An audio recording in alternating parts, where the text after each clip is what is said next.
जय हिंद बच्चों, मैं कुंदन सिंह आप सबों के बीच में स्टेप कोचिंग की ओर से बायोलॉजी फैकल्टी जो आपके सामने मैं आज टॉपिक लेकर के आया हूं, जिसका नाम है माइटोकॉन्ड्रिया या इसको हिंदी में कहते हैं सूत्रकणिका।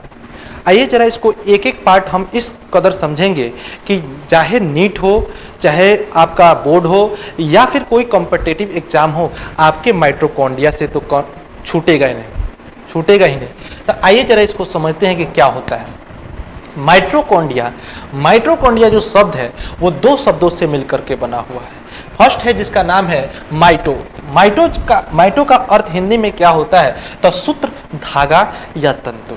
सेकंड है कॉन्डिया का होता है ग्रेन्यूल्स को हिंदी में क्या कहते हैं, तो कणिका। अब देखिए यहां पे समझिएगा कि सूत्र और कणिका यानी मिलाकर के यही बनाया गया है सूत्र कणिका, यानी इसी को कहेंगे क्या, माइटोकॉन्ड्रिया। आइए इसके परिचय के बारे में पूरा ध्यान से समझते हैं।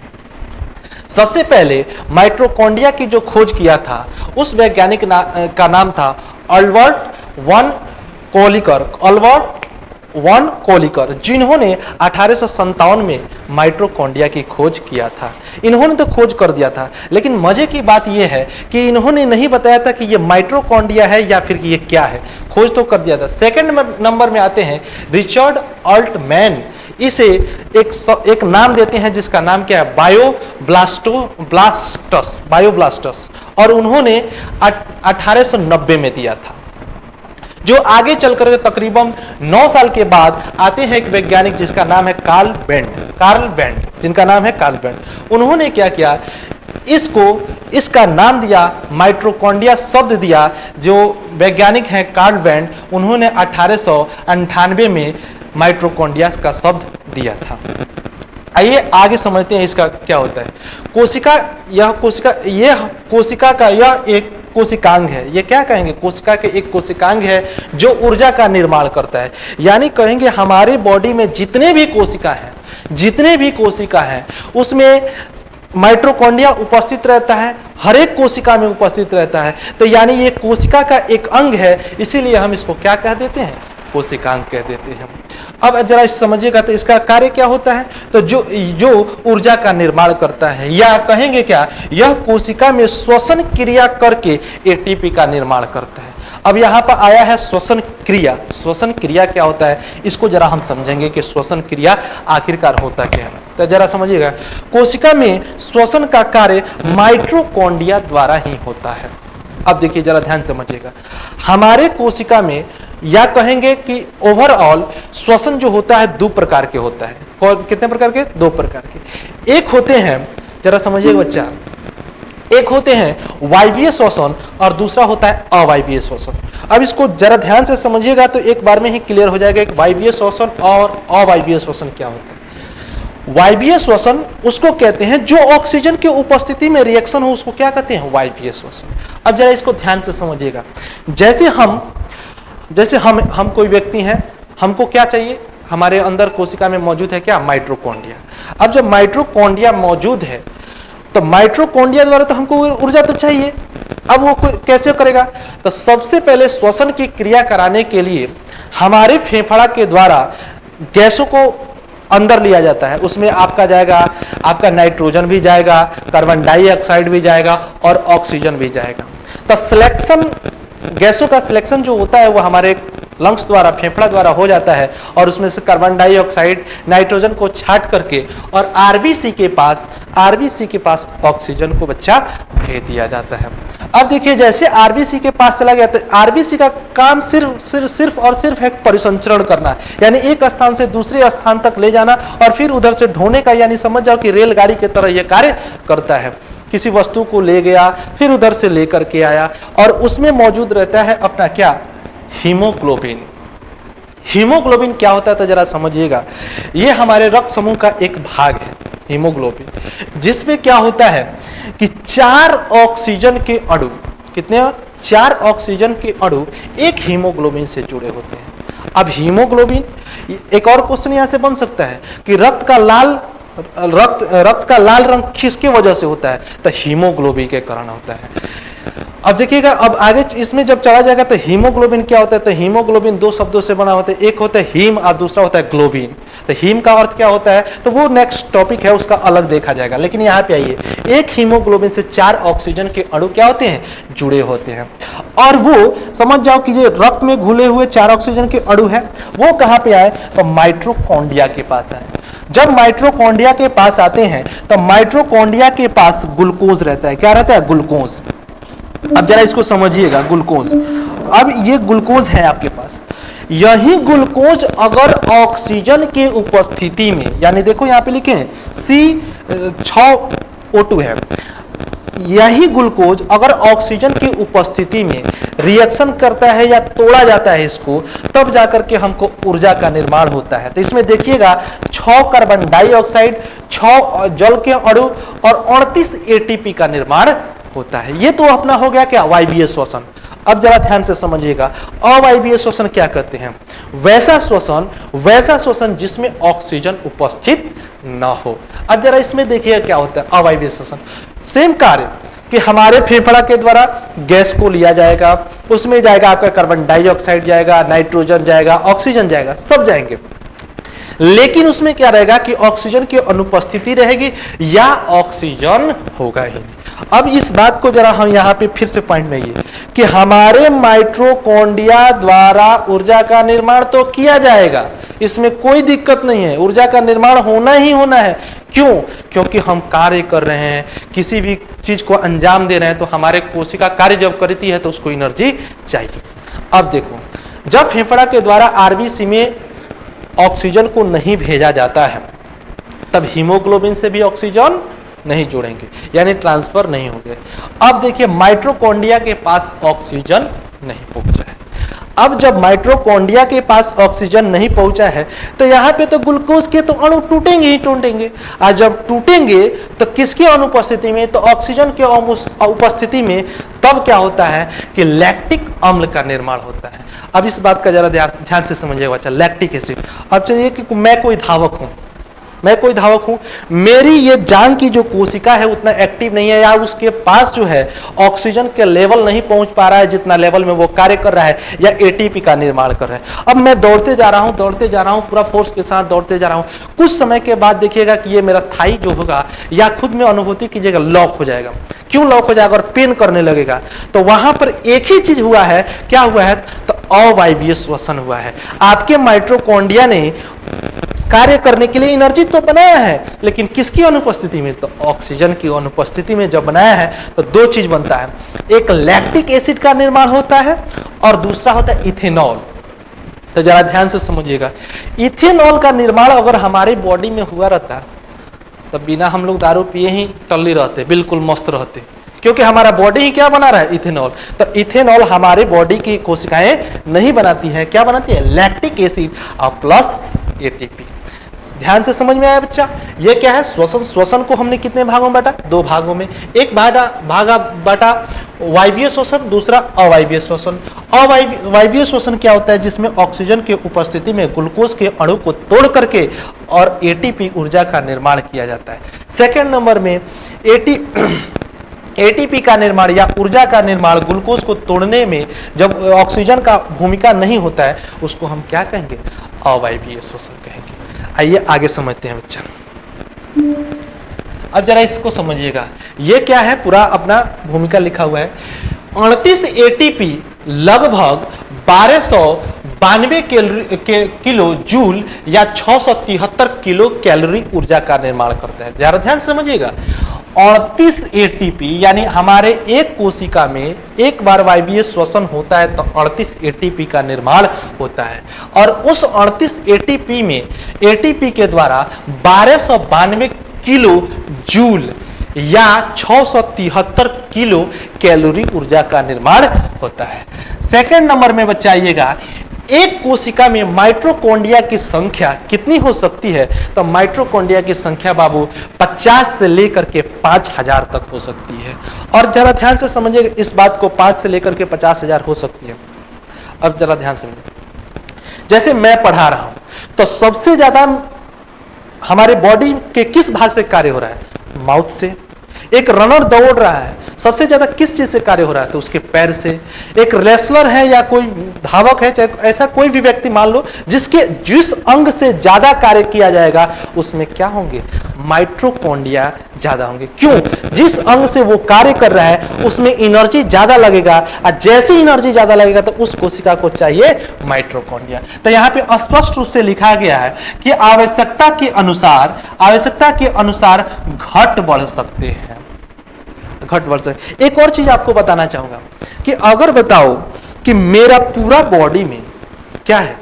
माइटोकॉन्ड्रिया है, वो एनर्जी का निर्माण कर रहे हैं, लेकिन जब मैं बोलते मेरे जीव की कोशिकाएं जब थक जाती है तो मैं तो ये तो नहीं कहता हूं कि मेरी कोशिका मेरा केवल सिर्फ मुंह थका हुआ है, बाकी और बॉडी हम कार्य करने लायक है। ऐसा होता है? ऐसा बिल्कुल नहीं होता है। क्यों नहीं होता है? तो जरा ध्यान से समझिएगा। एक आता है कोशिकाएं जिसका नाम है गोल्जी बॉडी। गोल्जी बॉडी क्या होता है? तो देखिएगा, तो आपके नाखून की कोशिका और सर की कोशिका, सारी कोशिका एनर्जी का निर्माण कर रही है, सारे माइटोकॉन्ड्रिया एनर्जी का निर्माण कर रही है।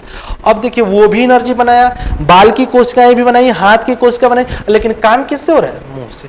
तो उस सारा एनर्जी क्या करता है? खखोर के लिया करके अपने मुंह को दे देता है कि लो भाई कार्य करो। तो इसीलिए क्या होता है कि अगर ऊर्जा खत्म हुआ बॉडी का, या कोई भी अंग कार्य करे, ऊर्जा खत्म हुआ, तब हम कहते हैं नहीं, अब हम थक गए, अब हम काम नहीं कर सकते हैं। तो यहाँ पे माइटोकॉन्ड्रिया तो हो गया आपका ऊर्जा का निर्माण करेगा। सेकंड में गोल्जी बॉडी उस ऊर्जा को खखोर करके ला करके उस कोशिका के पास दे देगा। सेकंड, नेक्स्ट आइएगा, तो नेक्स्ट में क्या है? कोशिका के प्रकार तथा ऊर्जा के जरूरत के अनुसार, अभी जस्ट बताएं, ऊर्जा के जरूरत के अनुसार कोशिका में क्या होता है? उसकी संख्या उपस्थित होती है। अब जैसे धावक है, तो धावक की सबसे ज्यादा माइटोकॉन्ड्रिया कहाँ चाहिए? तो उसको पैर में चाहिए। मैं टीचर हूं, मैं बोल रहा हूं, तो मुझे क्या चाहिए? तो यहाँ पे चाहिए, माउथ में चाहिए। तो यही सब अनुसार बदलते रहता है। नेक्स्ट समझिएगा, यकृत की कोशिका, यानी हमारे पेट में जो यकृत होता है, यकृत की कोशिका में, यकृत के प्रत्येक कोशिका में इसकी संख्या कितनी होती है? 1000 से लेकर के 2000 तक बच्चा होती है। फिर हम समझते हैं नेक्स्ट में क्या होता है? जबकि मांसपेशियां, यानी हमारे जितने भी मांसपेशियां हैं, मांसपेशियां तथा हृदय जैसी सक्रिय कोशिका में इसकी संख्या क्या होती है? अधिक होती है। अब बताइए, अगर मैं सो जा रहा हूं तो मेरा बाह भी सो जा रहा है, मेरा बॉडी बिल्कुल पैर और सारा रेस्ट में चला जा रहा है, लेकिन मेरा क्या हार्ट जा रहा है? हार्ट नहीं जा रहा है। हार्ट तो निरंतर कार्य कर रहा है, और जब निरंतर कार्य करेगा तो उसको ऑक्सीजन भी, या कहेंगे उसको ऊर्जा भी टाइम टू टाइम चाहिए। तो सबसे ज्यादा माइटोकॉन्ड्रिया कहां पाया जाएगा? तो हृदय एवं मांसपेशियों में पाया जाएगा। नेक्स्ट, कहां पे माइटोकॉन्ड्रिया नहीं पाया जाता है? तो माइटोकॉन्ड्रिया बच्चा जरा ध्यान समझिएगा, हमारे आरबीसी में, हमारे कोशिका के आरबीसी में नहीं पाया जाता है, यानी रेड ब्लड सेल्स में माइटोकॉन्ड्रिया नहीं पाया जाता। अच्छा, एक चीज बताइए, ये बात आप जानते हैं कि क्यों नहीं पाया जाता है? हाँ, तो इस बात को मैं समझाऊंगा। क्यों नहीं पाया जाता है कि हमारा जो रक्त होता है ना, सिर्फ परिवहन का कार्य करता है। अगर हृदय पंप करना छोड़ दे तो वो कार्य करना भी बच्चा बंद कर सकता है, वो अपने से कार्य बिल्कुल नहीं कर सकता है। ये बात समझ में आई? तो जो कोशिका अपने से कार्य करेगी उसको ना ऊर्जा की आवश्यकता होगी। ये तो पंप मार रहा है, फचाक से मार रहा है, सारा नस में दौड़ रहा है, उधर से फिर खींच रहा है, तो आ रहा है जा रहा है, उससे मतलब नहीं है। एक और चीज, यूकैरियोटिक कोशिका में ध्यान समझिएगा, यूकैरियोटिक कोशिका के आरबीसी में माइटोकॉन्ड्रिया नहीं पाया जाता है, लेकिन प्रोकैरियोटिक कोशिका में माइटोकॉन्ड्रिया पाया ही नहीं जाता है। माइटोकॉन्ड्रिया पाया ही नहीं जाता है। जरा ध्यान से समझिएगा इस बात को, ठीक है? आइए जरा इसको हम समझिए। अब इसके स्ट्रक्चर को बड़ा समझते हैं। आइए जरा इसको माइटोकॉन्ड्रिया के कार्य पहले समझ लें। यह कोशिका में ऊर्जा का निर्माण एटीपी के रूप में करती है। यह ऊर्जा का निर्माण एटीपी का, अगर पूछ दे कि हमारे माइटोकॉन्ड्रिया द्वारा ऊर्जा का निर्माण किस रूप में किया जाता है, तो एटीपी के रूप में किया जाता है। नेक्स्ट पॉइंट क्या है? इसीलिए इसे कोशिका का पावर हाउस या ऊर्जा घर कहा जाता है। ये बात समझ में आई? एक नंबर में कि कोशिका का पावर हाउस किसे कहा जाता है, कोशिका का ऊर्जा गृह या घर किसे कहा जाता है, तो अपना क्या होगा, माइटोकॉन्ड्रिया ही होगा। नेक्स्ट आइए हम इसका स्ट्रक्चर देखते हैं, डायग्राम देखते हैं। ये रहा आप लोग का स्ट्रक्चर या कहेंगे माइटोकॉन्ड्रिया का स्ट्रक्चर। आइए जरा इसको देखते हैं। सबसे पहले देखेंगे कि माइटोकॉन्ड्रिया जो होता है वो डबल भित्ति से बना होता है। माइटोकॉन्ड्रिया जो होता है डबल भित्ति वाला कोशिकांग है। अच्छा एक चीज बताइए, मैं आपसे पूछूंगा कि माइटोकॉन्ड्रिया को के अलावा आपके कोशिका में या कहेंगे यूकैरियोटिक कोशिका में डबल कोशिका भित्ति डबल झिल्ली वाला कौन सा संरचना होता है? यस, तो वो क्या होता है, लवक होता है। और यूकैरियोटिक में जैसे जंतुओं में होता है माइटोकॉन्ड्रिया। आइए जरा ध्यान से समझिएगा। मैं उठाऊंगा सबसे लास्ट में एक परत पाया जाता है जिसको क्या कहते हैं, बाह्य झिल्ली कहा जाता है। बाह्य झिल्ली क्या कहते हैं, बाह्य झिल्ली। और बाह्य झिल्ली की जो मोटाई होती है वो 60 एंगस्ट्रॉम होती है। बाह्य झिल्ली का मोटाई कितना होता है, 60 एंगस्ट्रॉम। और दूसरा होता है अंतर के तरफ एक झिल्ली पाई जाती है जिसको आंतरिक झिल्ली कहते हैं, और ये क्या होता है, 64 एंगस्ट्रॉम होते हैं। अब बात जरा ध्यान से समझिएगा कि ये दोनों झिल्लियां किसकी बनी होती है। अब आपसे पूछ देगा कि माइटोकॉन्ड्रिया की झिल्ली किसकी बनी होती है, तो आपको पता नहीं होगा तो आप तो नहीं बता पाओगे, लेकिन मुझसे पढ़ने के बाद, यहां से पढ़ने के बाद आप हर एक क्वेश्चन कर लोगे। तो आप यहाँ पे लिखा हुआ है क्या कि ये लिपिड्स प्लस प्रोटीन की बनी होती है, और लिपिड्स प्लस प्रोटीन की जो झिल्ली बनी होती है उसको क्या कहते हैं, लिपोप्रोटीन कहते हैं। क्या कहते हैं बच्चा, लिपोप्रोटीन। एक और आपसे लोगों से क्वेश्चन मैं पूछूंगा, जरा आप बताइएगा कि कोशिका झिल्ली किसकी बनी होती है, कोशिका झिल्ली किसकी बनी होती है, कमेंट में बताइएगा कि कोशिका झिल्ली किसकी बनी होती है, तब मैं आगे बताऊंगा। लिपिड्स प्लस प्रोटीन की बनी होती है। और देखना, और इसमें एक संरचना और आता है कि जो इसका आंतरिक झिल्ली होती है, आंतरिक झिल्ली, उसी के सतह से, उसके सतह अंदर के तरफ उंगली नुमा संरचना निकला होता है। उंगली नुमा संरचना निकला रहता है जिसको हम क्या कहते हैं बच्चा, क्रिस्टी कहते हैं। क्या कहते हैं, क्रिस्टी कहते हैं। अब देखिएगा, ये जरा समझिएगा, ये उंगली नुमा संरचना को क्या कहेंगे, क्रिस्टी।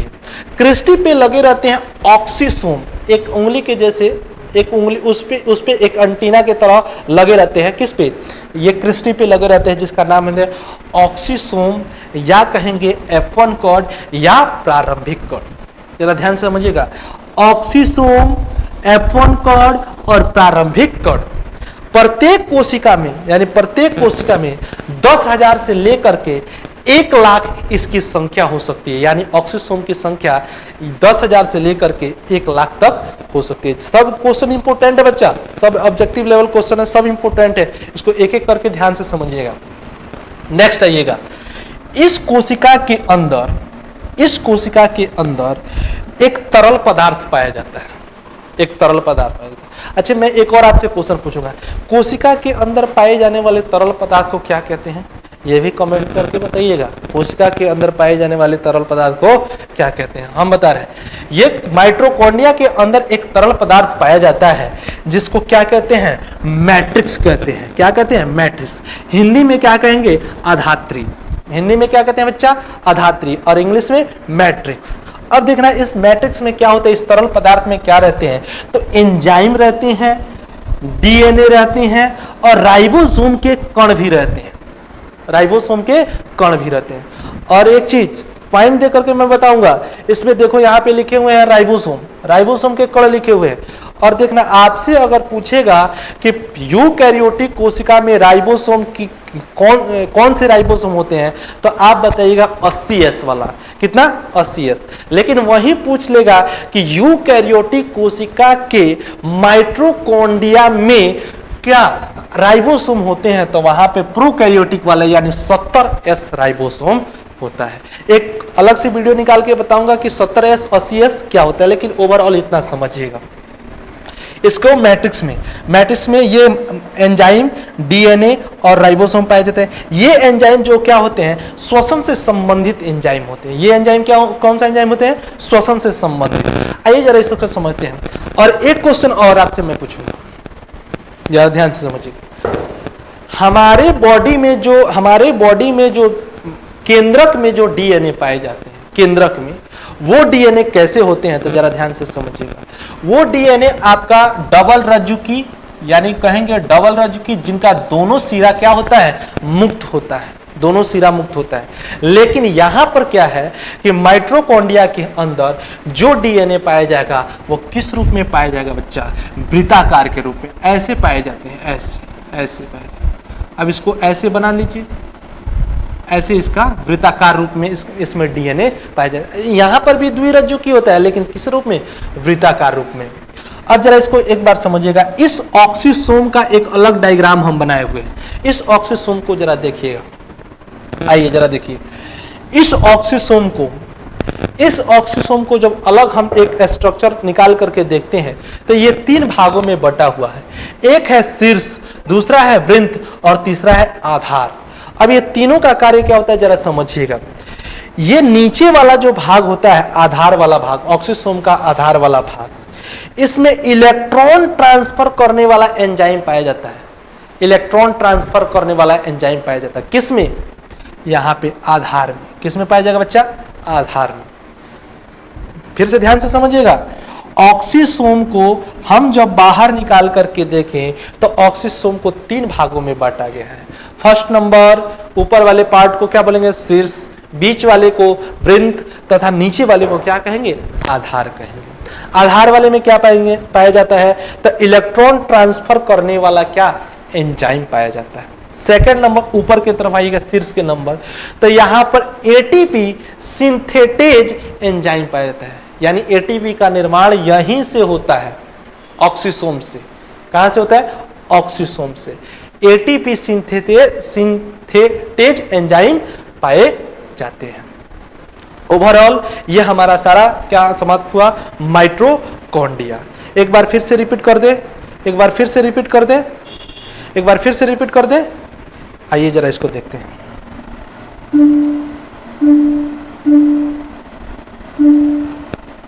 शॉर्ट में रिपीट करते हैं। सूत्रकणिका माइटोकॉन्ड्रिया। माइटोकॉन्ड्रिया की खोज किसने किया था तो Albert von Kolliker. Albert von Kolliker, मेरे साथ बोलिए, अल्बर्ट वॉन कोलिकर।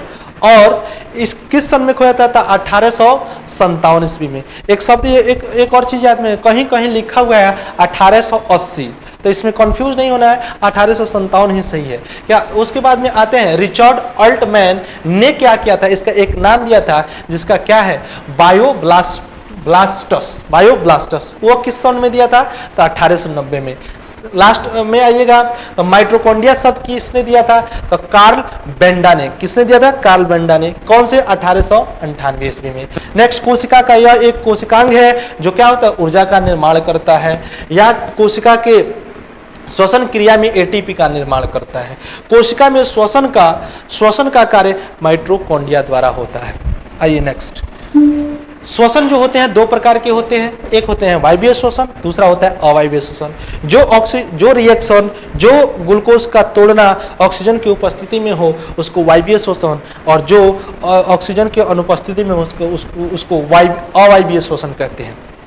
अवायवीय श्वसन में लैक्टिक अम्ल। अब इस कभी नहीं मिस कीजिएगा, अगर आप दौड़िएगा चाहे कुछ भी कीजिएगा, आपका बॉडी थकेगा और उसमें जकड़न महसूस होगा तो समझिएगा कि हमारे कोशिका के पास ऑक्सीजन नहीं पहुंचा है, जिसके कारण यहाँ पे हमारे माइटोकॉन्ड्रिया के द्वारा अवायवीय श्वसन हुआ है, जिसमें क्या है, लैक्टिक एसिड का जमाव हुआ है। सारा का रिएक्शन लिख दिए। नेक्स्ट आइए, इसको यही 38 एटीपी से लगभग 1292 किलो जूल या 673 किलो कैलोरी ऊर्जा का निर्माण होता है। एक कोशिका में माइटोकॉन्ड्रिया की संख्या 50 से लेकर के 5000 तक हो सकती है। सेकंड नंबर में आइएगा, इसकी आवश्यकता घट या बढ़ सकती है। नेक्स्ट पॉइंट, कोशिका के प्रकार तथा ऊर्जा के जरूरत के अनुसार कोशिका की संख्या में उपस्थिति इसकी भिन्न भिन्न हो सकती है। पहले ही बताए थे, जहां जो अंग ज्यादा कार्य करेगा उसके पास ऑक्सीजन और उसके पास माइटोकॉन्ड्रिया ज्यादा होगा। यकृत की कोशिकाएं में 1000 से लेकर के 2000 तक इसकी संख्या हो सकती है, जबकि मांसपेशियों तथा हृदय जैसी सक्रिय कोशिका में इसकी संख्या कितनी हो सकती है, अधिक हो सकती है। आरबीसी की कोशिकाओं में माइटोकॉन्ड्रिया नहीं पाया जाता है। उसके बाद में देखिएगा माइटोकॉन्ड्रिया कार्य, यह कोशिका में ऊर्जा का निर्माण एटीपी के रूप में करता है।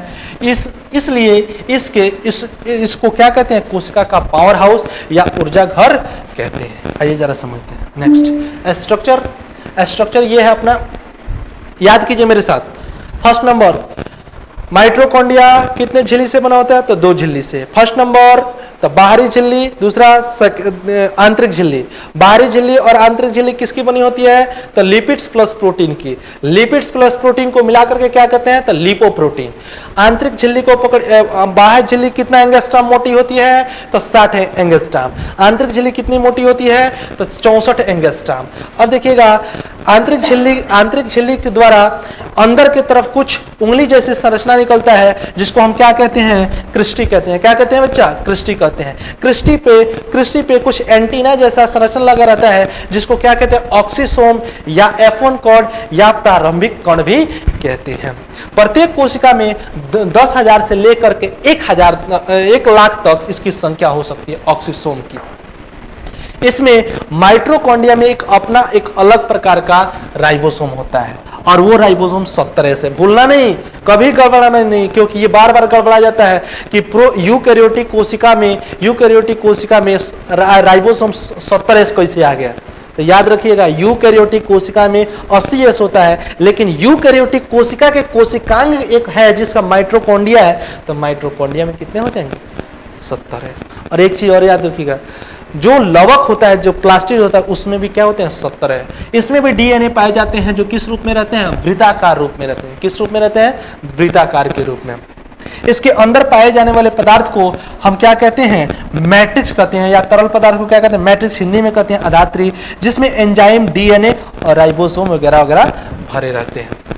यहां पर आइए, ये ऑक्सीसोम को हम निकाल करके एक संरचना बनाए हैं। ऑक्सीसोम को जब हम और माइक्रोस्कोप से बढ़ा करके ध्यान से देखें तो इसका 3 संरचना नजर आया, शीर्ष, आधार और वृंत। बीच वाले को वृंत और ऊपर वाले को शीर्ष और नीचे वाले का आधार। आधार वाला भाग क्या होता है, इलेक्ट्रॉन ट्रांसफर करने वाला इसमें एंजाइम पाया जाता है। इलेक्ट्रॉन ट्रांसफर करने वाला एंजाइम पाया जाता है। नेक्स्ट, इसमें ऊपर की तरफ जो शीर्ष होता है उसमें एटीपी सिंथेटेज एंजाइम पाया जाता है। यानी एटीपी का निर्माण कहां से होता है, तो ये शीर्ष ऑक्सीसोम के शीर्ष भाग से ही होता है। आप लोग को आशा है कि पूरा पर समझ में आया होगा। थैंक्स बच्चों, इसको ध्यान से देखिए, एक बार में नहीं समझ में आएगा तो आप 2 बार में देखिएगा, लेकिन इसको इत्मीनान से। मुझे ये मालूम हो रहा है कि आप लोग को कंटिन्यू और कंफर्म समझ में आया होगा। थैंक्स बच्चों।